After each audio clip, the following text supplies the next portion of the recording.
Afternoon. Dwayne here, Dry Creek Wrangler School. As many of you know who's been following the channel, we have an actual school, a horsemanship school. It's lasts a week at a time, and we had folks come in through the school year here in Tennessee, and in middle of March, 1st April, we're relocating out to Wyoming. Now, one of the aspects of the school is we provide horses for the students that come in who don't have a horse or who don't want to bring a horse, which in a lot of instances, people have come in from California. That's a long way to pull a horse trailer. But we have people who have horses who would like to bring their horse and get help with their horse, but they're not confident in trailering a horse that far. They're not confident with trailing a horse, some of them at all. And so I'm going to do a video now. We're actually going to do two videos. This is going to be a two-part series on trailering your horses, okay? And so I'm going to do half of it now, and then we'll do the other half and upload it next. I'm going to break this down here, okay? There are 4 components that we're going to look at when it comes to trailering your horse, all right? And if we can understand those components in the level of their importance, now this is how I approach it, okay? This is not like a standard across the horse world. This is just Dwayne, all right? But if we can understand it in a level of importance, then we may not be guilty of leaving out or ignoring one of the most important components and then creating a wreck. The 4 components are your truck. Now, some people pull horse trailers with SUVs and different things. We're going to address that, but I'm just going to say truck throughout this, okay? Apparently, I provide a lot of entertainment for folks the way I say vehicle. So we're going to refer to your truck. That's one component. The second component is your trailer. The third component is you. And then the fourth component is your horse. Now, many times people approach this out of order, and their first main big worry is the horse. That's not the number one most important component, all right? The most important component that you have to get right first is the truck. It's not the trailer, it's not the horse, it's your truck, okay? You can buy a $30,000, $40,000, $50,000, $120,000 trailer, but if you don't have the right truck to pull your trailer, you're going to have a wreck. Now, you don't have to have a 1-ton diesel dually. We're not talking about that at all, okay? That's not where this whole equation breaks down, all right? It's not a question of does your truck have a big enough engine to pull the trailer and the horses that you're wanting to transport. That's where people go, well, I have a V8. Okay, I have a V8, I've got a 351, I've got a 454, I've got whatever I've got. That's the size engine I got. So that engine is big enough, it has enough power to pull my trailer with my horses, so that's taken care of. No, it's not. That idea has killed more people hauling horses than any other mistaken idea in this industry. More people have been killed thinking that way while hauling horses than anything else. It's not a question of the size of the engine in the truck. It's a question of the size of the truck that's housing the engine. It's not a question of horsepower. It's a question of weight. It's a question of stability. It's not a question of can my truck start the trailer and get it going. No, the question is can your truck stop your trailer in an emergency? Can your truck hold your trailer steady and stable if you're crossing somewhere around the flats of eastern Wyoming or across Kansas and a 70, 80 mile an hour gust of wind hits it and it starts doing this right here? is your truck heavy enough to keep it stable? If you're going down a 6% or 7% grade in Montana or Gatlinburg, Tennessee, or North Carolina, and there's a little bit of slick and you're going around the curve and things start speeding up and you have to slow down, is your truck heavy enough to slow your trailer down and keep it stable? I never recommend anyone pull a horse trailer with a half-ton truck. Now that's me, okay? That's me. The weight of your truck and the weight of your axles, if you go up to a 3/4 ton, from a 3/4 ton up to a 1 ton, it's the underneath that changes, okay? The size of the discs on your brakes, they get bigger. All right, things get heavier, so you have more stability. That's more important. All right, my dad moved like a 30-foot fifth wheel camper trailer in Kentucky. Now he just went down the road, all right, but he moved it with a half-ton Ford with a 300 6-cylinder in it. It had enough power to move it. But now he just was moving it from point A to point B down a couple little back roads, all right? And he's been a truck driver for life. He knew all that. But it's not a question of the size of the engine at that point. It's a question of the size of the truck, okay? So it's the weight of the truck.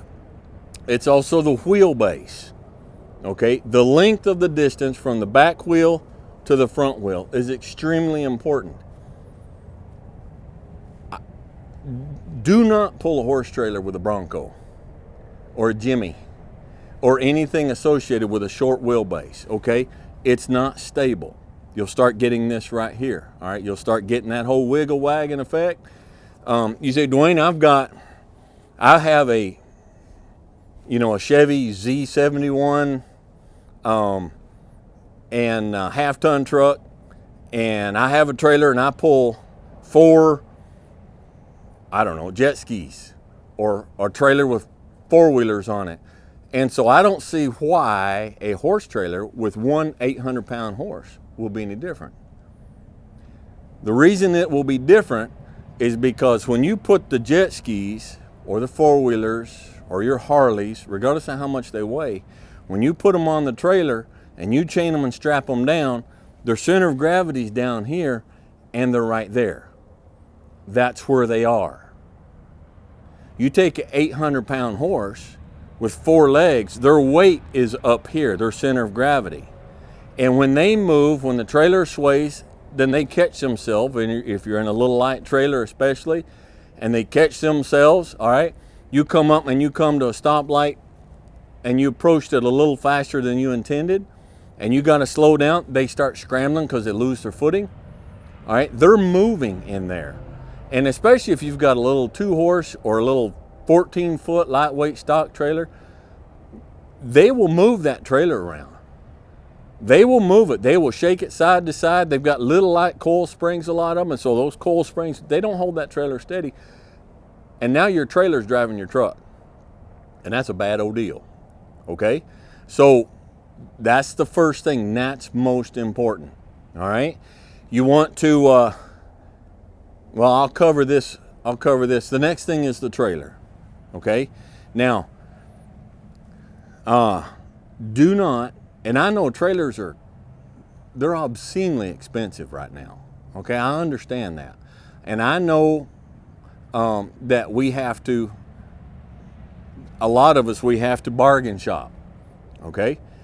But I'm telling you, in your bargain shopping, do not buy a horse trailer. I don't care if it's a little 12-foot, a little 14-foot, a little stock trailer. I don't care if it's a 2-horse trailer. If it doesn't have trailer brakes, don't buy it, okay? And don't buy it unless you're a mechanic and you know what you're doing. If all the lights and turn signals and everything don't work, don't buy it. Because all the wiring from up here travels through tubes on the inside of the trailer. And it's murder to find where it's broke and get that stuff fixed. All right, so wait, keep shopping, find something that's ready to go on the road. All right, but when I talk trailer brakes, so this trailer here has brakes on it. So I've got the brakes on my truck, but I have brakes on my trailer as well. Now, your trailer brakes on a horse trailer, 99.9% of the time, are electric actuated.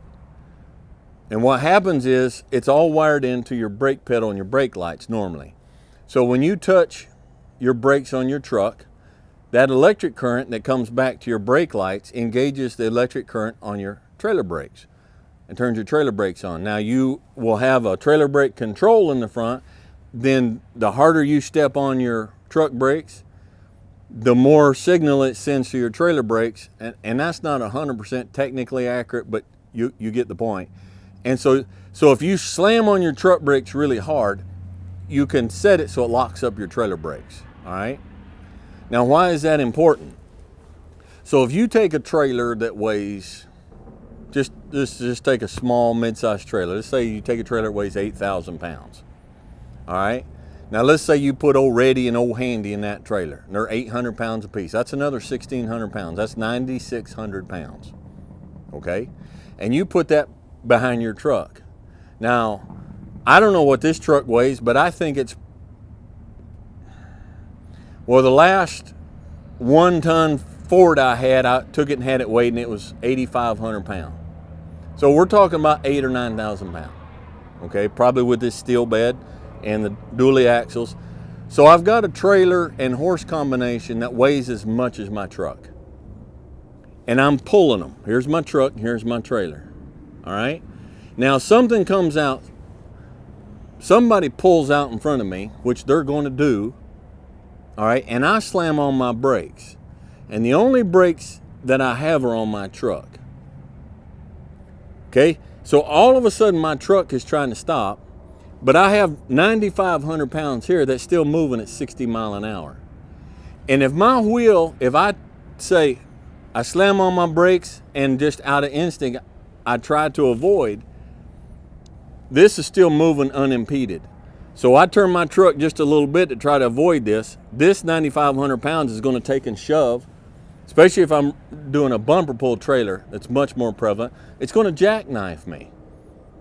It's going to jackknife me. It's going to shove it around. If I'm going down one of the grades like I was doing out of Gunnison, back and forth, working cattle last year with a trailer with 4 horses or 5 horses in it, and I'm coming down off one of them steep grades, and all of a sudden I got to slow everything down. All I have is my truck, and that trailer with all that weight and all those horses is still pushing. And if I come off a little bit, I hit a little bit of a slick spot, I do anything, that 9,600 pounds going at 50 miles an hour is trying to shove my truck. But if I put on the brakes, if I have trailer brakes and I go to stop my truck, and then it goes to stop the trailer, then we both are coming down and we keep stuff in line, okay? The other thing is, if you have a smaller trailer, say you've got just a 2-horse or 3-horse lightweight trailer, and everything, you've got a heavy enough truck, but you're going down the interstate and one of these big trucks pass, and sometimes what happens is the turbulence they create, it'll hit that trailer and it'll suck that trailer in towards the truck. But that truck will suck it in and going by, so it comes back. Well, your horse, he kind of startles, so he goes to catch his balance, and you start doing this right here. What you can do is you can reach down and hit that trailer brake controller and just tap the brakes on just the trailer. The truck stays steady. The truck is just moving and it's straight and it's steady. The trailer's doing this, and you tap the brakes on the trailer and it pulls the trailer right back in line with the truck and stabilizes everything out, okay? I cannot stress enough how important brakes on your trailer are, all right? Even on a little trailer, carrying 1 horse, it's very important. I've gone without it, I've done without it, and I'm here to tell the tale, but I've lost a number of years off my life. I'd probably live to be 120 if I hadn't been pulling that foolishness in my younger days, okay? Just don't do it, all right? So just don't do it. Now, so when you go to choose a trailer, there's gooseneck and bumper pull. The two main differences are your gooseneck is going to be much more stable. All your front end weight, the hitch is up here, all your front end weight is riding on the axles of the truck instead of cantilevered out here behind the truck. All right? And so that's the difference between that. The other difference is they drive different. All right? They back different because your pivot point is up here over your axles instead of back here in the back. So you need to study that. I'm not going to make a whole video on that because there's a lot there. Okay? But that's a breakdown of the importance of your truck and your trailer. Now the next video that we do, excuse me, we will talk about the actual mechanics of hauling the horses, how we haul the horses, what goes in with the horses, what do you do if you're on the road, if you've got 12, 14, 16 hours, if you're going to overnight. We're going to cover all that in the next video, okay? And that video will be just for that. We'll talk about slant load versus straight load. We'll talk about tying them or letting them go free. We'll talk about saddling them in the trailer or not. We'll talk about all that on the next one, okay? But if we don't get the first two components correct, then the rest of it doesn't matter, okay?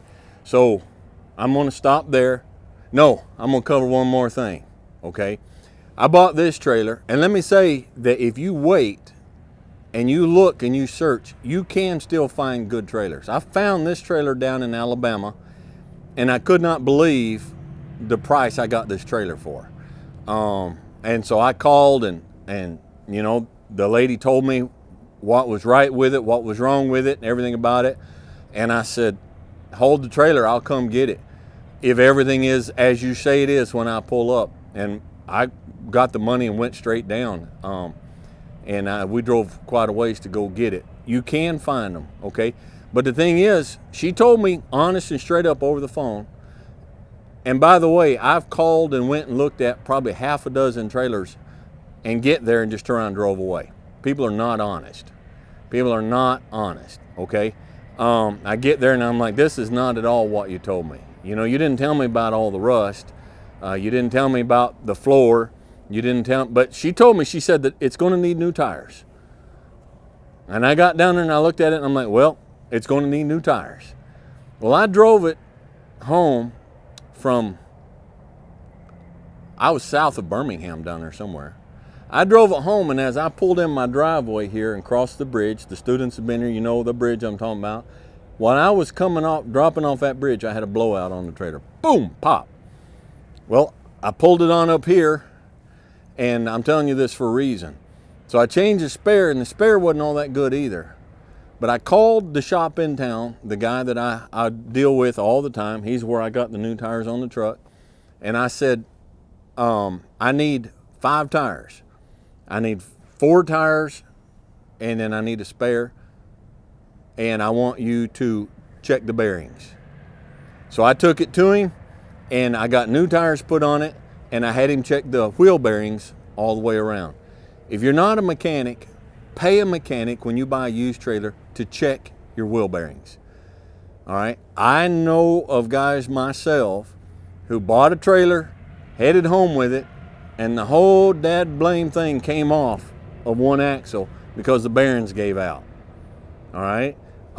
Get it checked and keep good tires. Just like the video I did, is your truck ready? No hoof, no horse. No tire, no truck. No tire, no horse trailer. Run good tires and keep those bearings greased and checked. Okay? So we'll quit on that. We have started a podcast. I was going to mention that at the beginning. We may edit this and put something on at the beginning. But we do have a podcast now. It's Dry Creek Wrangler Podcast. We're pretty excited about that. Don't forget Momma's channel, Dry Creek Momma. And we do have the Patreon. And for those who want to support what we're trying to build and what we're trying to do here. And so I want to remind you of that. And Momma, am I forgetting anything? I don't think so. I think that's it. Well, then something came into my mind right there. I'm going to have another senior moment. I know I am. But I guess that's it. The next video we upload here in, I don't know, probably 3 or 4 days will be the continuation of this particular subject. Oh yeah, we are taking bookings for the school. All right, and so if you're interested in attending the school in Wyoming this coming year, go to Dry Creek Wranglers, that's plural.com. Look at the website, and if you're interested, give Mama a call. You can't send an email and say, hey, sign me up. You got to call Mama. I know everybody's afraid of Mama. She's such a mean old dragon lady, but you got to screw up the courage, and you got to call, and you got to talk to Mama, okay? So we signed it. It's very personal. The school's very personal. So from the very beginning, the whole process is just very personal. And so give us a call, and we'd love to sign you up. All right? If you like the content, click like. Subscribe if you haven't. Click that notification bell. Send this to somebody who you know is having a little bit of trouble or a little bit of nervous about their horse hauling business. You might save their life. You might save their horse's life. Listen, I was a passenger in a vehicle one time, 16-foot bumper pull horse trailer with 2 horses in it that came off the ball. It ain't cool. One of those horses died in that wreck. You don't want that. There's wrecks that we know are going to happen and we prepare, but there's some wrecks we don't want to happen. All right? I want to keep you from going through that kind of trauma, and I want to save your horse from going through that. Okay? All right. We'll catch you guys next time.